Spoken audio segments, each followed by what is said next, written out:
Hey guys, I'm Colin and welcome to day 15 of Advent of Code. We're 10 days left, 11 days left. You appear back inside your own mini submarine. Each historian drives their mini submarine in a different direction. Maybe the chief has his own submarine down here somewhere as well. You look up to see a vast school of lanternfish swimming past you. On close inspection, they seem quite anxious, so you drive your mini submarine over to see if you can help. Because lanternfish populations grow rapidly, they need a lot of food, and that food needs to be stored somewhere. That's why these lanternfish have built elaborate warehouse complexes operated by robots. Strange story. These lanternfish seem so anxious because they have lost control of the robot that operates one of their most important warehouses. It is currently running amok, pushing around boxes in the warehouse with no regard for lanternfish logistics or lanternfish inventory management strategies. Right now, none of the lanternfish are brave enough to swim up to an unpredictable robot, so they could shut it off. However, if you could anticipate the robot's movements, maybe they could find a safe option. The lanternfish already have a map of the warehouse and a list of movements the robot will attempt to make, your puzzle input. The problem is that the movement will sometimes fail as boxes are shifted around, making the actual movements of the robot difficult to predict. For example, this looks like a lot of data. I have a headache today. I'm not certain if I can do this today. Okay, well. As the robot attempts to move, if there are any boxes 0 in the way, the robot will also attempt to push those boxes. However, if this action would cause the robot or a box to move into a wall, hashtag nothing moves instead, including the robot. The initial positions of these are shown on the map at the top of the document the lanternfish gave you. The rest of the document describes the moves, up, down, left, right, that the robot will attempt to make in order. The moves form a single giant sequence. They are broken into multiple lines just to make copy-pasting easier. New lines within the move sequence should be ignored. Okay, here is a smaller example to get started. So it moves everything. The large example has many more moves. After the robot has finished those moves, the warehouse would look like this. The lanternfish use their own custom goods positioning system, GPS for short, to track the locations of the boxes. The GPS coordinate of a box is equal to 100 times its distance from the top edge of the map, plus its distance from the left edge of the map. This process does not stop at wall tiles. Measure all the way to the edges of the map. So the box shown below has a distance of 1 from the top of the edge of the map and 4 from the left edge of the map, resulting in the GPS coordinate of 100 times 1 plus 4, so 104. The lanternfish would like to know the sum of all boxes' GPS coordinates after the robot finishes moving. In the larger example, the sum of all boxes' GPS coordinates is 10,092. In the smaller example, the sum is 2028. Predict the motion of the robot and boxes in the warehouse. After the robot is finished moving, what is the sum of all boxes' GPS coordinates? I feel like this will be a very nice thing to work out in 2D, like make like a 2D map and make the robot push the physical box so you can like see the movement and such. That would kind of be fun to do, but I don't have time for that. What is some of all the boxes of GPS coordinates? So okay, I think I will have some planning time and I'll get back when I have some plans made up. Okay, so the plan is as follows. So first we get the map data, then we get the movement data, then we get the robot initial position, and then we go over all the moves in a for loop. We can move multiple boxes, and that's something to take in mind. That's why I made that comment. And then we basically check the next block from the L position.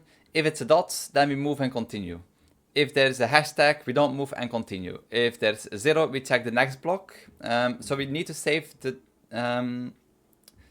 currently viewing block, because if there are multiple zeros, for example, robot is here, this is 0, this is 0, but here is an empty space. We should know until what place we counted in, and then the next position for the robot we turn into dots, and then the position that we were counting up until should become a 0. Yeah, so that's the plan. And yeah, else we do nothing because it's probably going to be a wall. And for the map data, we basically get all the lines until the empty line. So the data is made in, whoops, I have not copied the data yet. The data is made with an empty line in between. So we just keep counting until we reach the empty line. And from then we have all of our movement data. And for the movement data, we just convert everything directly, like every character that we come across, we directly convert into a vector 2i. This makes the calculations a little bit easier later on in the code, well, in this part. So yeah, let's see. I will probably need to like move a lot of this inside of a different function, like a step function, and use that instead. But this should do for now. I don't know how part 2 will be, but yeah, let's see. Okay, so I think this should work. So this is my for loop. If it's a dot, we change position, continue. If it's a wall, we just continue. We don't need to do anything. I think we can even just like remove this all together, and also print map will not print if I do that, but I don't really need to continue here, so I guess this will be enough. I made a print map function again because why not? So we print an empty line, and we print an empty line at the end and the beginning, just so we have some like space in between, so we know where the map starts and ends. The calculate positions, this is a very simple thing. The whole robot init position, also quite simple. We just look for the at and we replace it by dots. For the get movement data, we just look at all the arrows, create our own vector array, vector 2i array. Get map data, did not really, yeah. It's very straightforward. So just get the lines until we have an empty line, and then we just break. So yeah, this should work. Why is the result 0 and why is everything empty? Wait, is it an O and not a 0?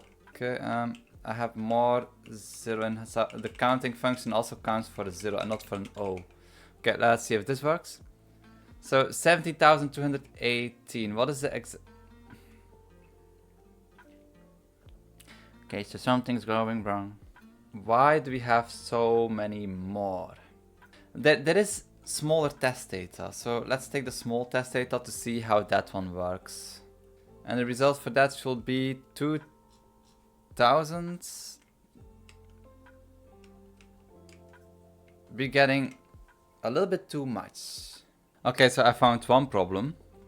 I'm counting all the O's in the file. We start with 21. We end with 38. So we're doing something strange with the data, I think. Oh, wait. We should break after this. Well, yeah, now we get the correct number. So, but why does this not print? Wait, this should print. Why does it not? I guess it's Godot being strange. Why does it not print? That's okay. Now it prints for some reason. If I don't have that line for some reason. Okay, now it prints. Okay, I have no idea what got into Godot, but oh well. Yeah, I should probably not print the map every single time again. And that's the right answer. You are 1 gold star closer to finding the chief historian. Continue to part 2. The lanternfish use your information to find a safe moment to swim in and turn off the malfunctioning robot. Just as they start preparing a festival in your honor, reports start coming in that a second warehouse's robot is also malfunctioning. This warehouse's layout is surprisingly similar to the one you just helped. There is one key difference. Everything except the robot is twice as wide. The robot's list of movements doesn't change. To get the wider warehouse map, start with your original map and for each tile make the following changes. If the tile is hashtag, the new map contains hashtag hashtag.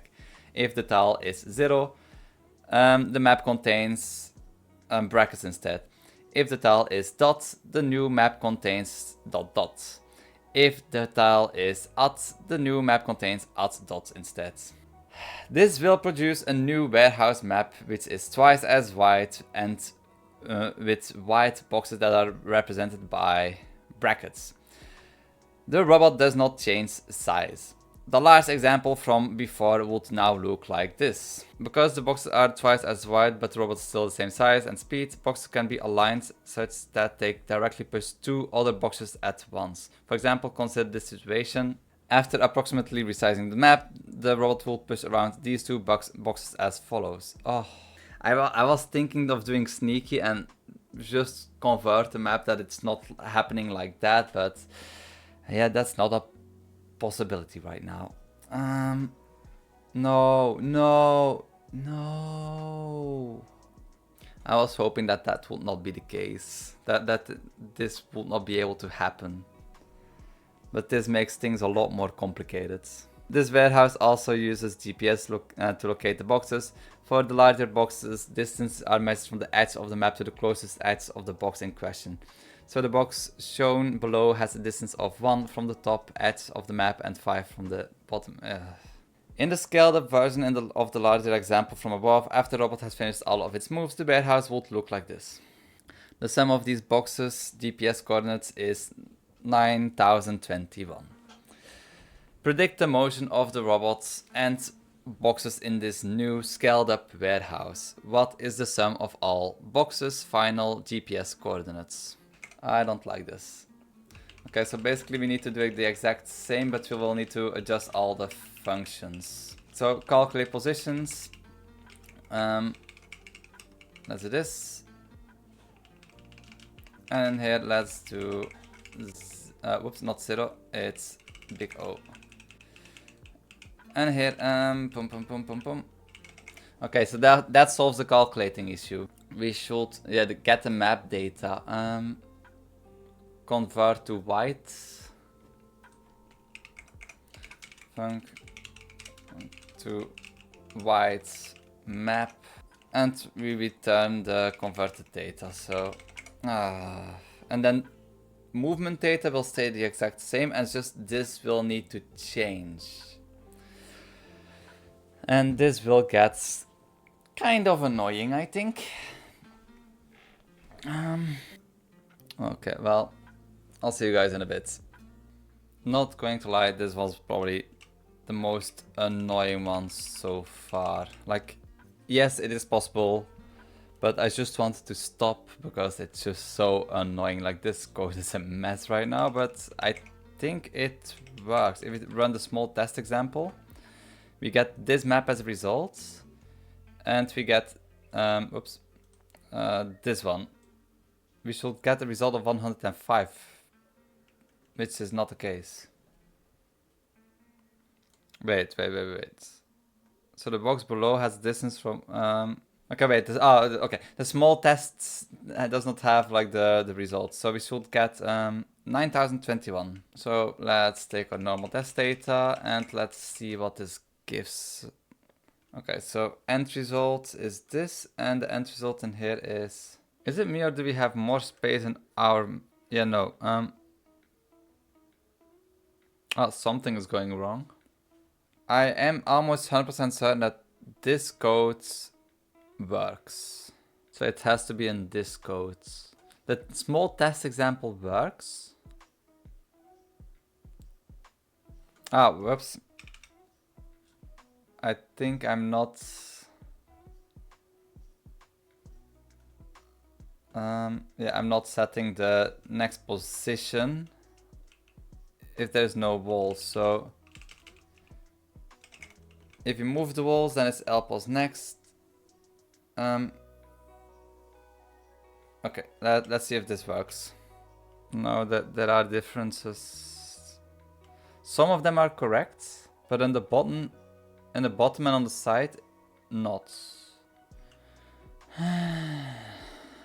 What is going wrong this time?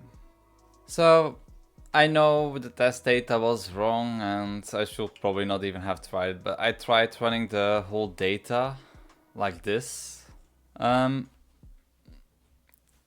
Yeah, it did not work. It's still running in the background, but I'll stop it. Oh, I'll cancel it, and I'm giving up for today.